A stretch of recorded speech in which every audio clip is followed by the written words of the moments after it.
ويصعد سادي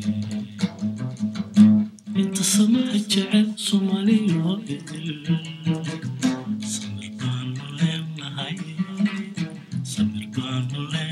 بسم الله الرحمن الرحيم. السلام عليكم ورحمة الله تعالى وبركاته. ومهتنتين دمان كساقيب كالكا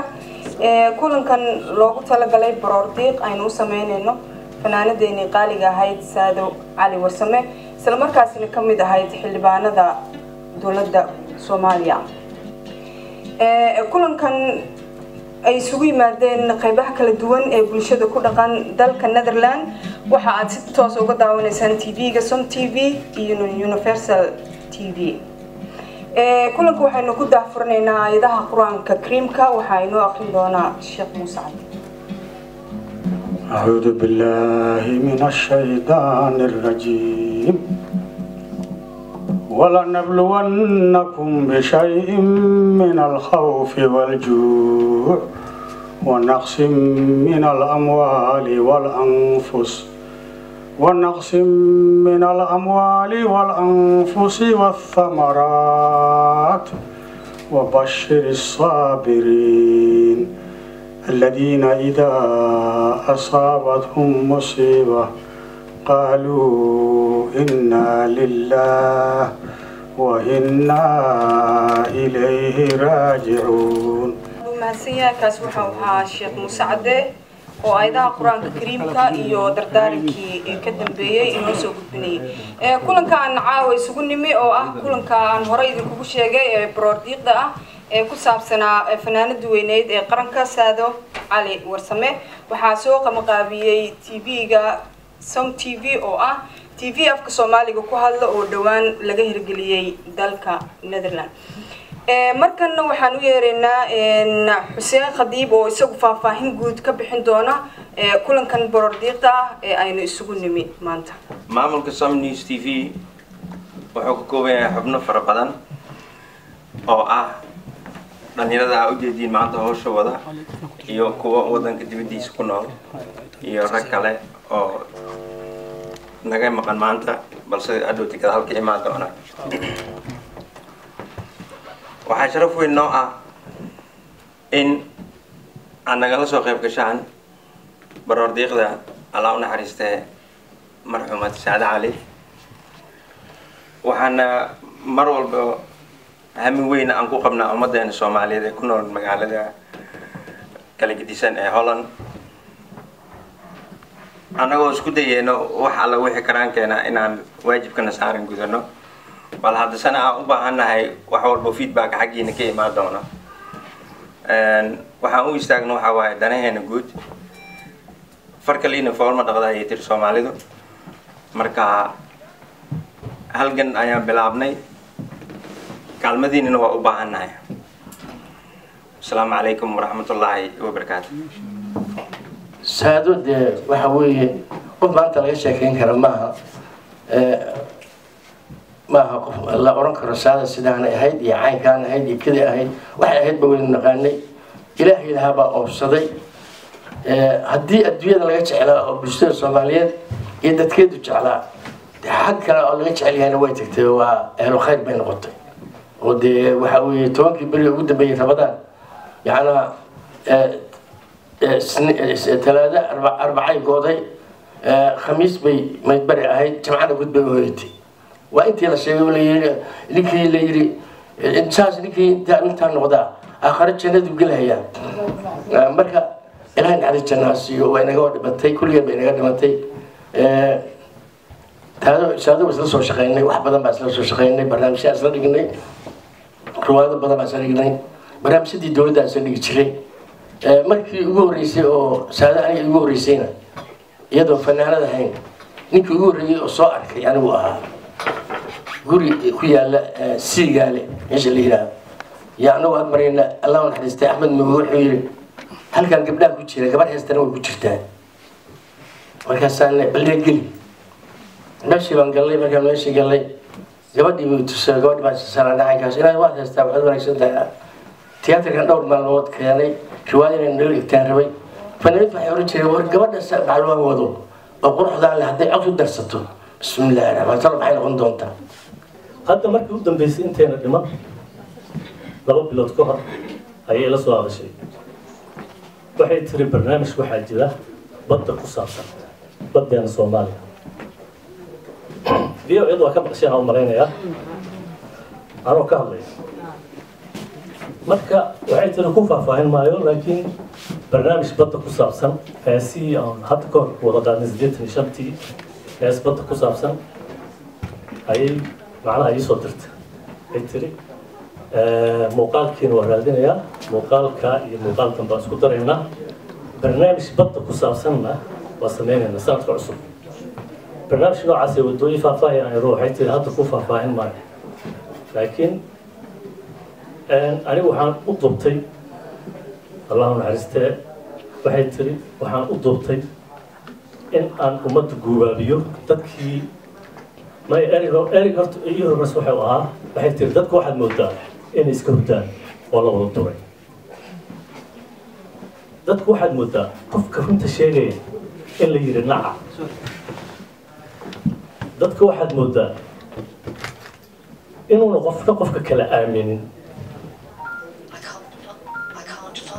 inta kalena sanadka cusub ayaan kugu sii darayaa wixii dambe ka daba tiraahdaa وحوا كتب أشياء أنا برودي قرن مايو ضد إسلامنا قبر أركن بس ممكن وتعزي آية القرآن آية الواقع الشيخ موسى سورة البقرة آية هي كمتها وحين فرح السمر إيمان يدرقاد وحين هاي كلامنا الكسر من الله وتعزي تعزينا واللود عليه وذاك عن وشيء مركا قبل ناس يدو جريوتي اللهم نحرسته وقبل نصيب بدن برجع إنه ولدنا ذبك لحيس وحكوا له المرع يميسان يقدرين ما أنت عيد لمتينا وقت كجهب بون أو لمن الله إسلامي مجد طوال وساقه مرك إلهي هونا حريص تقولك هو قبوتشيو هو واسعيو قيامها أنا سفر إلهي تنده هو عصو أروح عن تعصود ليا علمية أيضا شيء أبي هو يؤمن ولا سام فيليو iyo wixii aabaheedii hooyadeed dhaleen inta ka soo hadhay waa inaga iyo Soomaali weyn oo aynu ka mid nahay waa tacsiib u diraya bariba waxa la Soomaalidu had iyo goor waqti isdhibto isdishay laba qolo wax kala gaareen nin baa laga dilay bala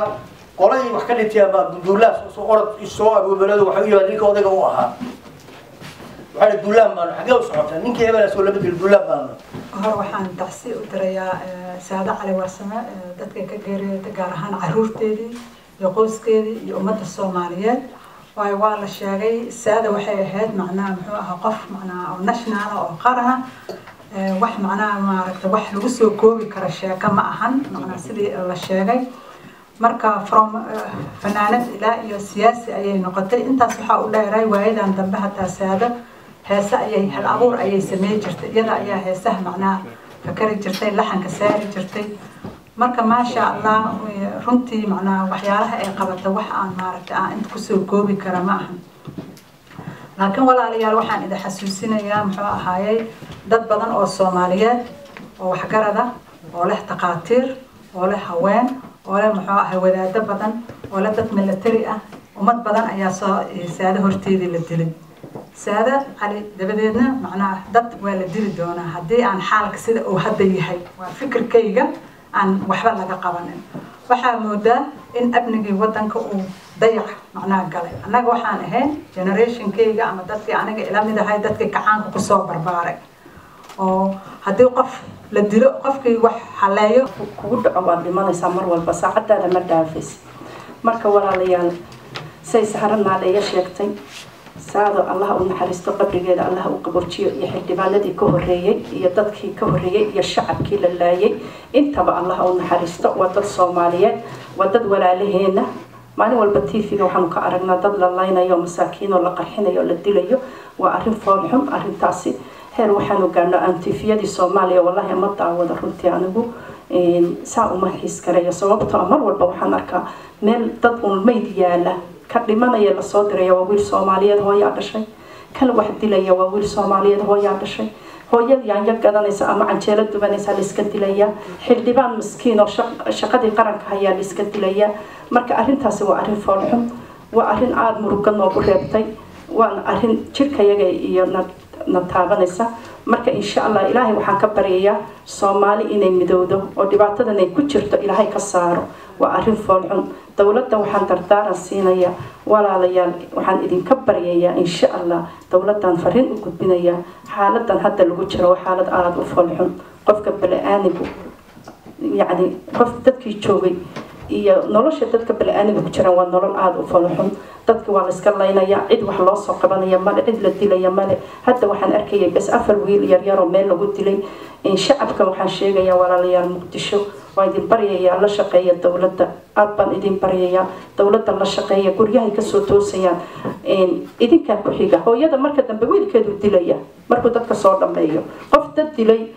iimaan male qof islaam dhiiggiis ku farxanaya iimaan male marka walaalayaal waxaan jecelahay soomaali inay wada shaqayso wada jir bay gacmuhu wax ku wada qabtaan ra'iisul wasaare iyo madaxweyne keligii wax ma qaban karaan dowladana waxaan ka codsanayaa inay undersug samayso oo aad wax u raadisaa qofka dadka dilaya la soo qabta oo la qabta dowladdu ay soo qabata oo ay disha barta u taagan yahay ee ku disha ayuu mar u soo dabco sidii daadku harqaa hadalka aan daafure inkastoo damqashiyo xanuun jirku la dubaaxiyo dilkii saaree duraad ilmaa iga daadato sidii rixdayoobay baan dantaydu u geesmaro naxdin baan la taahayaa duulkan iimaanka daran diintii wada gooyayee hidiya dhaqankeennii diday arligeen dab ku shidahayee dadkii intay barakacsheen duqaydii gowracee da'yarteeniina cunay maantay ugu daran yihiino hablihii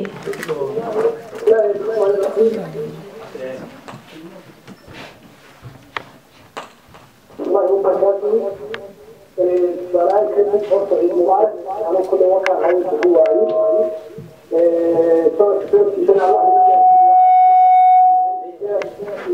واحد وعن هذا عبد مع العلميات كنت سوق مداريين خوخا جبرة فينا حتى في دقيقة قبل المسلمين أجل يحصل على كثير وإنت كثير تكشف كل اليوم ممكن حنا كتب على المقطع يسوق بنا كمان صوت الصوت وبيغران أو حاضر له أفكار الصومالية حالة الصومالية تحديدا على الصومال كنت صار شيء ما يتناهي فوق كلامات عالية ما يتناهي فوق كلامات عالية لكن وهي هي فوق الجماعة والمدرسة هي كثيرة هي السعودية هي يا روح صوماليا فوق الشخص يكون كل فوق البيت وكذا وممكن يتكلم علي الله الذي كان بالنبي الذي حي الله كل أصحاب الذي يريدون هم الذين كل فاهمين صوماليين وأوضح فيها يا الإيمان الله كثير كل صومالي ومسلمين من الله كثير كنت وحي أبطالي وبدها عالي على راحين وحصل على الشخص وحصل على الشخص ما هي تشهد عن سبق فكرة موضوع مع السلام عليكم دونها كافري والسلام يا إنا لله وإنا إليه راجعون وقصوا بهذه الأرض وبمنايا وعشان سادة علي إلهي نحريسا الله سيو كعنتي كتب دمائد أولي شيء وانحضارنا أمبارين وتدان وإحنا حوالنا وقالوا لاسي وقبلاسي صومالي ودن مسكين وحيد مسكين كاجي بقدميين مركا إلهي وحاو برينا إنه قبلاسي نحريسي جنو إلهي إنه بشعريو ومد الصومالية دي كلمتي دي كبحري خمري إيمان الواحدسية دمكيري إيو أصحاب كيري إيو فنانين جودا إيو حسبانا خمري إيمان يعني إلهي وبرينا waxaan imada macnaha ma soo koobi karo saade cali waxay ahayd qof kastoo soomaali aan uu og yahay saade cali waxay ahayd geesinimadeedii iyo artahanimadeedii qof kastoo ku fadhiya oo maskaxdiisa ku jirta mana iloobeyno weligeedii saade cali waxay ahayd iyo waxay umadaasi u taraysay iyo wax alla wixii dadka dulmada u hadlaysay ma soo koobi karno runtii walaasheeni way baxday naxariisii janno inaan u duceyno inaan kulula u akrino cadowga dilayna inaan ilaahay ugu baryano inuu si xun u dhinto asigana si xun buu u jiray gabadha si xun bay u jireen ilaahay waxaan ugu baryaynaa naxariisii janno ilaahay inuu ugu bishaareeyo waa salaamantihiin inaa ilaahi wa inaa ilayhi raajicuun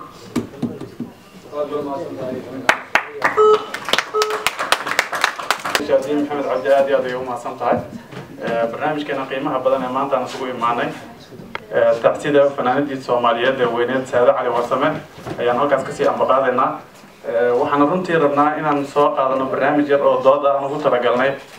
ما دام السادة يدي مطي اللي بنا كلا بدن الصوماليات يقول التين بدوشة ومت الصوماليات وبدنا يبقى بعضي ساد دراد من حالة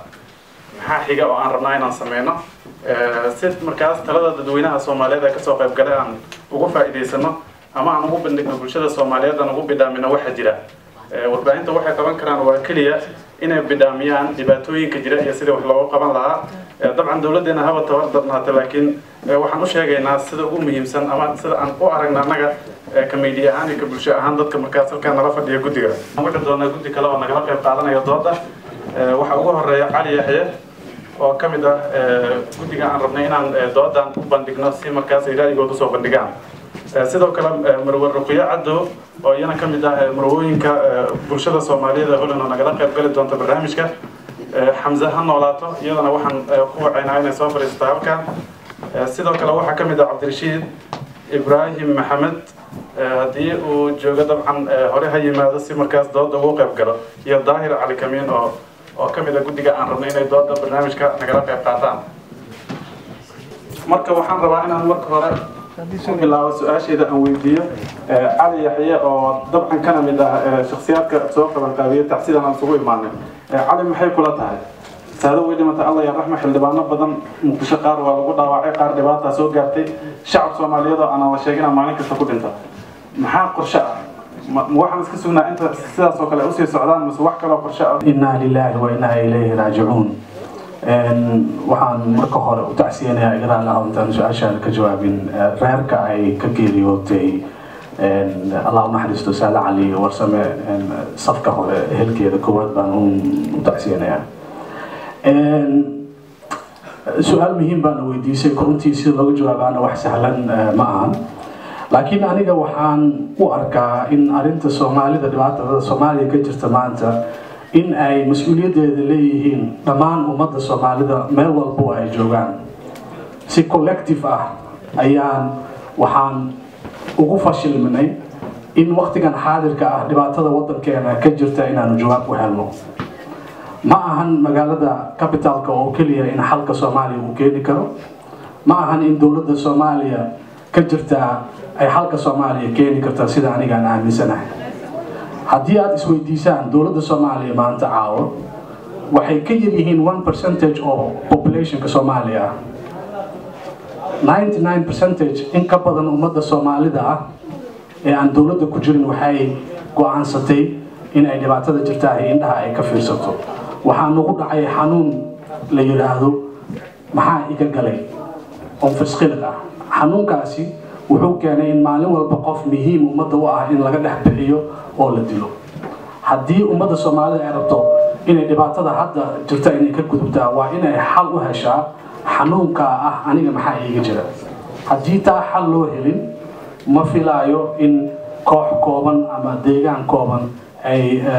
keeni karaan dhibaatada amaanta ku jirno inaan ka baxno marka waxaa loo baahan yahay ummadda Soomaalida oo dhan waxaan isweydiinayaa aaway dadkii culimada ahaa ee la doonayay maanta oo kale inay sida xaqa uga hadlaan dhibaatada ay geysanayaan nimanka dilka foosha xun geystay ee gabadha Soomaaliyeed ee geesiyada ah dilay aaway odayadii dhaqameedka ahaa ee la rabay inay ummadda maanta ka dhiidhiyaan dhibka jira aaway mutacalimiintii wax qaban lahaa aaway hooyooyinkii waddanka la rabay inay horkacaan dhibaatada waddanka ka jirta mas-uuliyaddeedu waxay saaran tahay dhammaan ummadda soomaalida haddii ummadda soomaalida aysan si wadajir ah oo collective ah aysan xal u raadin xalka soomaaliya qarniyada soo socdana ma imaan doono u mahadsan yahay kaasi wuxuu ahaa cali yaxye oo dabcan ka mid ah waxa uu ahaa cali yaxye oo ka mid ah dadweynaha aan ka codsanay inay nagala qayb galaan doodan qiimaha badan aan isku dayana bal inaan waxun ugu bedelno dhibaatada ka jirta soomaaliya iminka waxaan u wareegayaa ruqyo cadow ruqyo maxay kula tahay ra'yiga dabcan cali hadda uu ka hadlay waa ra'yi aada u wanaagsan laakiin markii muqdisho la fiiriyo sida hadda wax u socdaan maxaad adiga ku talin lahayd si wax un ay faa'iido ugu noqoto dowladda ama shacabka soomaaliyeed ee raba inay wax isku dayaan dhibaatada la filayo inay dhici karto hadda kadib see u baaqato ilaan wax badanaa soo dhacay waan u wada joognay maantana waxaan taagannahay in la cambaareeyo oo keliya waxaanan ahayn inaanan qaban karin maxay kula tahay si loo baajiyo dhibka kale oo imaan doona dabcan waqtigana waxaan jeclaan lahaa in la wada dooro si dhammaanteen anu dadweynahan ugu faa'iidaysano dood inay ka qayb galaan runtii waxa soo socda horta ilaaha garaha hase ahaatee ummad muslin aan nahay sida aan hadda ku soconno ummad muslina si ay ku socoto ma aha macnaha waxaa moodaa inay waxyaabo badan isaga kaana qaldameen diintiyaa naga qaldantay dhaqankiyaa naga qaldamay bini aadamnimadiyaa naga qaldan sidaa daraaddeed waxaan u malayhayaa masiibo ilaahay kolley isagaa awoodiisa laakiin masiibo ka weyn oo ummad ku dhici lahayd inayna jirin tanna haysato waayo ummad markay door roonkeeda kii caqliga u saaxiibka ahaa kii aqoonta u saaxiibka lahaa uun la dilaayo yaa soo haraya say biri marka ay ummaddan kusii socon kartaa waa caddahay jidka aan ku soconno waa jid bahoshi aan ummad baaba'day ay ku socotay ayaan ku soconnaa hase ahaatee ilaahay raxmadiisa lagama quusto hadda dowladaan leenahay waxaan dareemayaa aniga runtii dowladda waxyaabo badan oo dhaliila way leedahay waa runtii in laysu sheego hase ahaatee adaaye waxaan aad u jeclaystay kelmadii uu yidhi xandulle oo ahayd in adiga horta isfiirisid shacabkeenna midda naga qaldan waxaa waaye annaga isma fiirino waayo dowlad kaligeed waxba ma qabato dowlad sharci ay abuurta hindistaa wayna dhowrtaa meelaha xafiisyadaasay fafariisataa hadda holan waa wada joogtiine waa aragteen nimanka madaxdaha ugu sarreeya baaskiile meelaha isaga warwareegaan xayb badan ay qabtaa dowlad shacabkeeda ayaa wax qabto marka yaan beenta laysu sheegi maasan tahay dabcan doodeeni ayaan sii wadanaynaa guddiga waxaan mar kale rabaa inaan ka cudur daarto ma raba inaan wax badan arrimaha dowladda iyo arrimo kale aan galno waxaan kusoo koobaynaa inta badan tacsida maanta noo taalla iyo sidii arrintaas wax looga qaban lahaa oo keliya muhiimadda kale oo aan rabno inaan ka hadalno waxay tahay markii laga fikirayo xamar iyo dhibaatooyinka ka jira khaasatan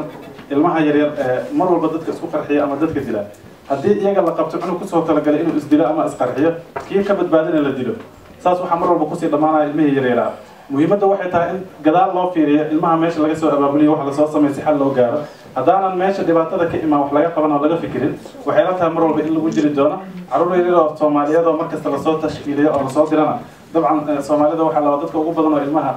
10 iyo 20 u dhala ma u maleynaya in la waaynayo haddaadan arrintaas wax laga qaban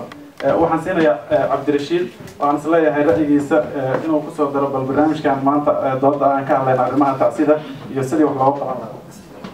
بسم الله الرحمن الرحيم وطبعا مسؤولين في ذات شعبها ووطنها وجماعة السوين والسلامية قالها وحان سلامية صوم نيوز تي في يونيفرس تي في رقي أباوري تعسيد الله دقي فنانات دين قرن كهيد سادة عرب السماء وهي تشجع عن كعب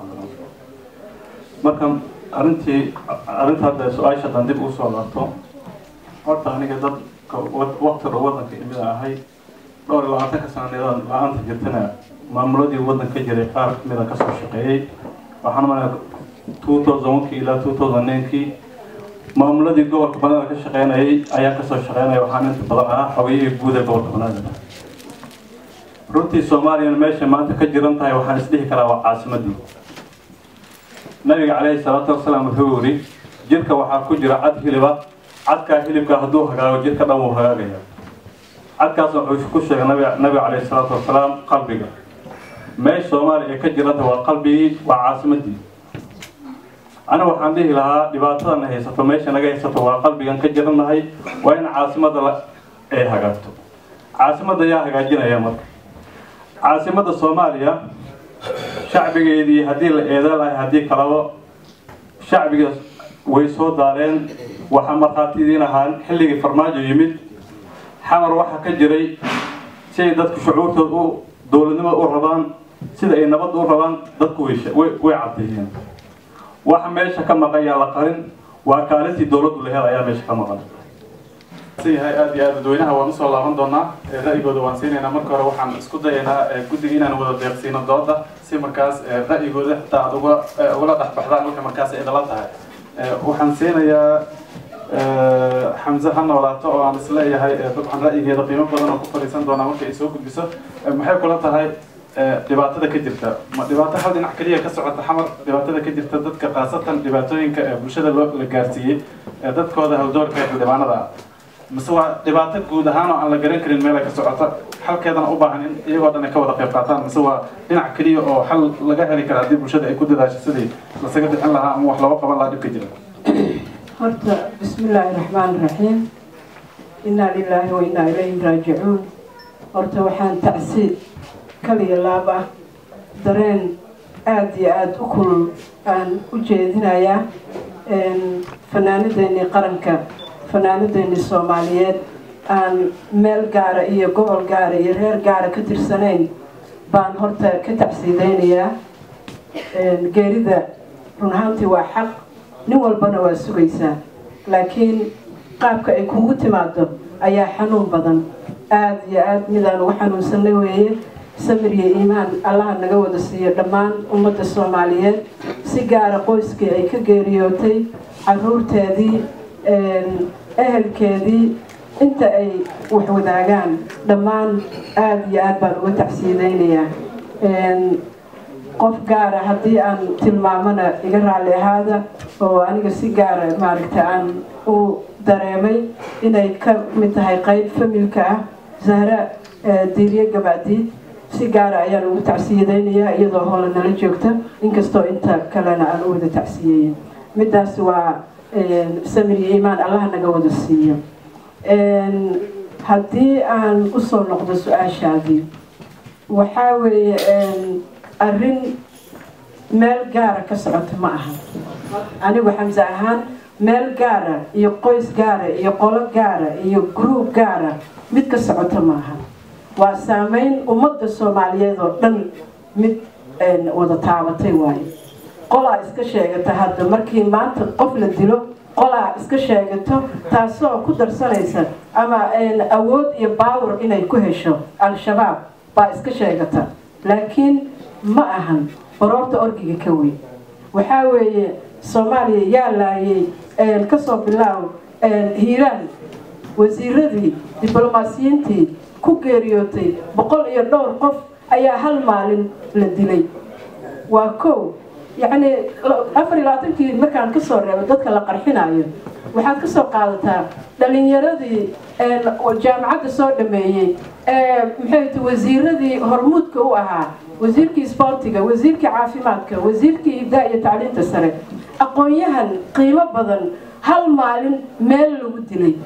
yacnaha xanuun ka weyn ma jiro waxaad kasoo qaadataa ilmihii yaryaraa oo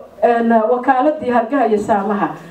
caruurtii scholarship u socday oo waalidiintoodii ayagiiba farxad darteed bliiska inay kontaroolaan dowladda qiimaha leh ee turkiga islaamka ah oo nagu kaalmaysay hal maalin meel lagu dilay yacnaha waxaad kasoo qaadataa hooyooyinkii nadaafadda samaynahayay oo magaaladii oo wasaqowday inay nadiifiyaan dowlad baa dhalatay darteed lagu laayay xabadda lagu dilay waxaad kasoo qaadataa ma tirin karo meel gaara aan ku tilmaami karo ma jirto waxaa weeye qof xun oo doonaya oo run ahaantii lagu shaqaysanayo weeye ninka ka shaqaynaya qarannimadii iyo quruxdii iyo midnimadii ummadda soomaaliyeed qofkii wanaag sheegaba maanta waa la dilayaa